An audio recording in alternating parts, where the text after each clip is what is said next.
जीभ खींचने की बात कह रहे हैं। हलक में डाल करके हम कलेजा निकाल लेंगे। वहां पर गीदड़ों के झुंड को तुम बाबा धाम में उतार दिया। हम तो जिस दिन बाबा धाम जाएंगे ना, तो डेट भी बताएंगे, समय भी बताएंगे। कोई माई ने ऐसा पूत नहीं जन्मा है जो हमको कहीं पर जाने से रोक सके। वो एक अपराधी है, वो एक षड्यंत्रकारी है। आलोक जी छटपटाते रहे और रिवॉल्वर के दम पर यह जो है उनको हॉस्पिटल नहीं जाने दिया। लेकिन जेएमएम के बड़े नेता हैं, देवघर के अध्यक्ष हैं और सीएम के साथ उनका उठना बैठना भी। गीदड़ों के हुआ करने से शेर के चाल पर कोई विशेष असर नहीं पड़ता है। राहुल चंद्रवंशी को गीदड़ बोल रहे हैं। अरे वो गीदड़ है ही। जो राहुल चंद्रवंशी है, ऐसे गीदड़ों को चुनौती हम क्या दें? तो वह एक बहुत बड़ा साइबर अपराधी है। देखिए, बीजेपी के कद्दावर नेता के भाई की देवघर में हत्या होती है, लेकिन हत्या के बाद अब जुआनी जंग जो है उसकी शुरुआत हो गई है। और सीधा सीधा देवघर में अगर हम बात करें तो चंद्रवंशी समाज के जो लोग हैं वो सड़कों पर उतर गए और बीजेपी के कद्दावर नेता को धमकी दे दिए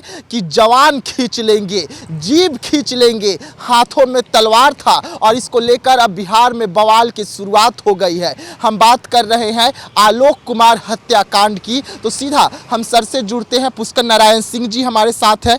आज वहीं पे थे आप, वहीं से आप यहाँ आ रहे हैं। जिस तरीके से बयानबाजी हो रही है उस बयान को कैसे देख रहे हैं? बिल्कुल, यह जो बयानबाजी हो रही है और जो देवघर के सड़कों पर जो घटना घटा जिसमें आशुतोष कुमार जी का पुतला दहन किया गया, यह बोला गया कि हम देवघर में घुसने नहीं देंगे। चंद्रवंशी सेना कोई था, उनके जो पेड वर्कर थे, ये जो वहाँ पर दिखा रहे हैं कि चंद्रवंशी सेना उतरा, यह चंद्रवंशी सेना नहीं था। यह मूल रूप से जो वहां पर षड्यंत्र कर करके राहुल चंद्रवंशी ने जो आलोक कुमार जी का हत्या किया, वो अगर आपको नहीं पता है तो मैं आपके न्यूज चैनल के माध्यम से सारे दर्शकों को बताना चाहता हूं कि वह एक बहुत बड़ा साइबर अपराधी है और उसके गिरोह में हजारों लोग हैं जिसको पैसा दे करके वो साइबर क्राइम कराता है। तो जितने लोगों को देखे हैं, कमोबेश एक दो को छोड़ करके सारे वो उसके गुर्गे थे।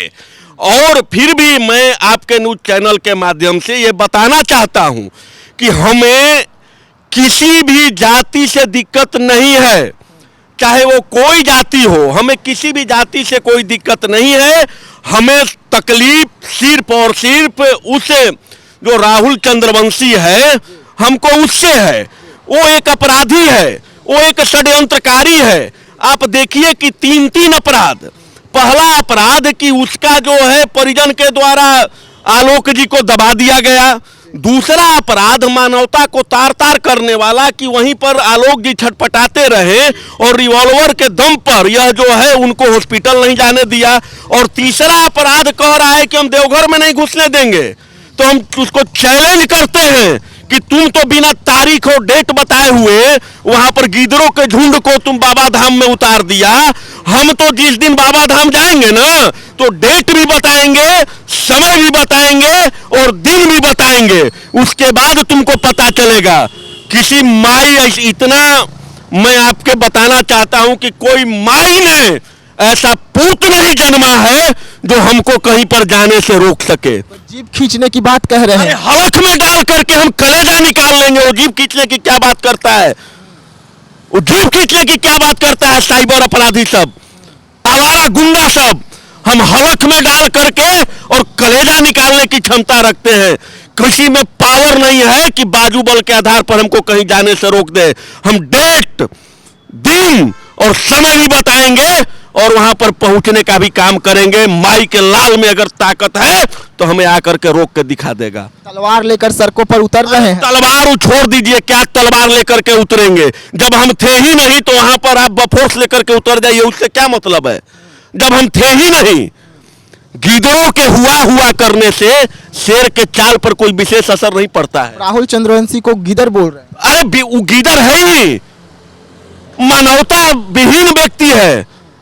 इस देश में मनुष्य उसको कहा जाता है जिसके अंदर मानवता होता है।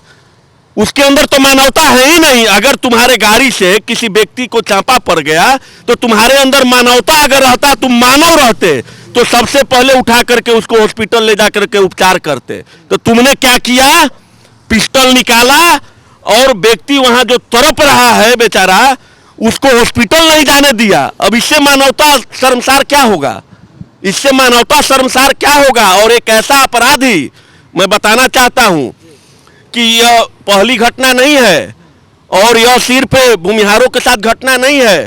कुछ दिन पहले का, अगर आप वहां के न्यूज चैनल वाले हैं पता करिए, एक दलित व्यक्ति था, उसको नली में कुदा करके मारा है। एक जादव समाज का लड़का था, उसके मुंह में पिस्टल घुसा करके उसको धमकी देने का काम किया है।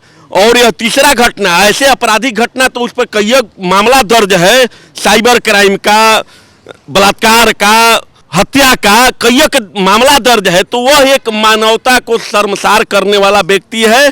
और मैं वहाँ के जो स्थानीय प्रशासन है, वहाँ के जो सरकार है, उनसे हम विनती करते हैं कि ऐसे अमानवीय व्यक्ति को, जो आदमी के रूप में एक राक्षस है, इसको खुलेआम रोड पर घूमने की अनुमति नहीं मिलनी चाहिए। और कानून सम्मत, जो कानून कहता है उसके सम्मत जो हत्या का मुकदमा दर्ज हुआ है उस पर कार्रवाई होनी चाहिए और फास्ट ट्रैक कोर्ट गठन कर करके और इसको सजा होनी चाहिए। आशुतोष जी का हालत कैसा है, क्योंकि आप डायरेक्ट पीड़ित परिवार के यहाँ से आ रहे हैं, उनका हालत कैसा है?